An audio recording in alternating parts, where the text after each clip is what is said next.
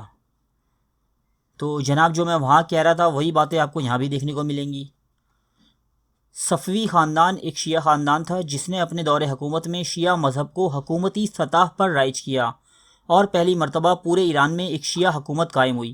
تو بھائی میں نے بھی تو اپنی ویڈیو میں یہی بات کہی تھی نا، تو اس پہ مطلب مجھے اتنا وہ بنانے کی کیا ضرورت تھی؟ ٹھیک ہے، تو آپ آ جائیں نیچے، یہ ساری ان کی زوال وغیرہ سکوت چل رہا ہے، ان کے جانشینوں کا وہ چل رہا ہے۔ تو اب یہ دیکھیں، شیعہ مذہب کو قانونی حیثیت حاصل ہونا، اب آپ یہ دیکھ سکتے ہیں کہ اس میں ساری چیزیں وہی لکھی ہوئی ہیں، یہ یہاں سے پڑھیں آپ۔ صفوی تاریخ کے مصادر و ماخذ ایران میں شیعہ مذہب کو حکومتی مذہب قرار دینے میں شاہ اسماعیل صفوی کی جانب سے سخت گیری کے معترف ہیں۔ شاہ اسماعیل نے مساجد کے خطبہ کو جمعہ کے خطبوں میں ائمہ طاہرین کے نام لینے اور خلفائے ثلاثہ پر نفرین کرنے کا دستور دیا۔ اسی طرح اس نے ایسے تبرہ کرنے والے گروہ تشکیل دیے کہ جو سڑکوں پر چلتے ہوئے بلند آواز کے ساتھ صحابہ پر لعن کرتے تھے۔ اسی طرح شاہ اسماعیل نے شیعہ مسلک کے مطابق اذان دینے کا فرمان جاری کیا اور جو اس مسلک کے مطابق نماز نہ پڑھے اس کی گردن مارنے کا حکم بھی دیا۔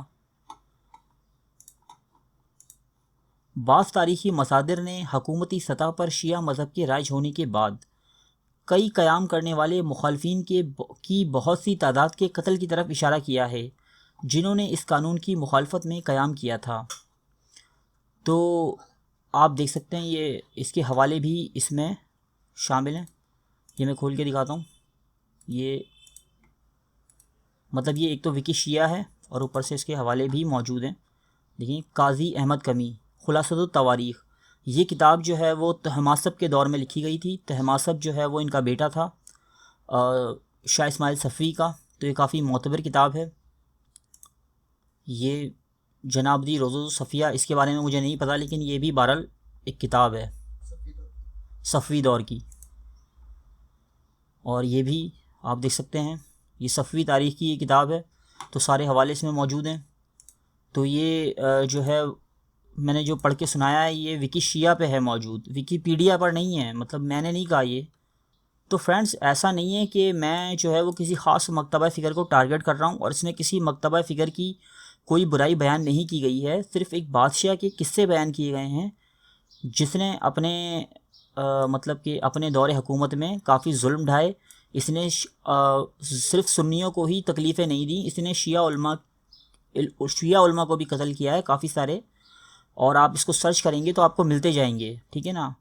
تو ایسا نہیں ہے کہ ہر چیز ہی میں سرچ کر کے آپ کے آگے رکھوں، آپ اس کو خود بھی سرچ کریں بھائی۔ تو ایسا نہیں ہے کہ صرف میں نے کسی فرقے کو یا کسی مسلک کو پوائنٹ آؤٹ کیا ہے، ایسا بالکل نہیں ہے۔ یہ صرف ایک بادشاہ کی کہانی تھی، اس کو بادشاہ تک ہی رکھیں آپ لوگ، آپس میں آپ کمنٹس میں لڑنے لگتے ہیں ایک دوسرے سے اور ایک دوسرے کو برا بھلا کہتے ہیں، تو یہ میرے لیے کافی تکلیف کا باعث ہوتا ہے۔ میں ایک ایسا طالب علم ہوں جو نیوٹرل ہسٹری بیان کرتا ہے۔ میں نے اپنی ویڈیوز میں جو ہے وہ کافی سارے مطلب عثمانی بادشاہوں کے جو نیگیٹو پوائنٹس ہیں ان کو ہائی لائٹ کیا اور ان کو سامنے لایا میں، جس کے پیچھے مجھے کافی مطلب تنقید کا سامنا رہا۔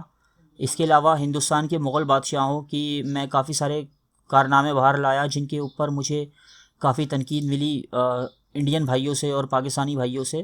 تو دوستو ایسا بالکل نہیں ہے کہ میں جو ہے کسی ایک مکتبہ فکر کے خلاف ہوں، میری ہسٹری آپ کو بالکل نیوٹرل ملے گی، جس میں مطلب کوئی بھی ہو، مطلب میں اس کے بارے میں غیر جانبدارانہ حقائق بیان کروں گا۔ اس ویڈیو میں ایک چھوٹی سی غلطی تھی کہ حضرت عثمان رضی اللہ تعالیٰ عنہ کا دور جو میں نے کہا تھا شروع میں، تو وہ 651 عیسوی تھا، 1651 عیسوی میرے منہ سے نکل گیا تھا، سوری اس کے لیے۔ تو وہ یہ چھوٹی موٹی غلطیاں ہوتی ہیں جو ہو جاتی ہیں اکثر انسان سے، لیکن ایسا نہیں ہے کہ میں اپنی طرف سے پوری کوشش کرتا ہوں کہ کوئی ایسا مجھ سے غلطی نہ ہو بڑی۔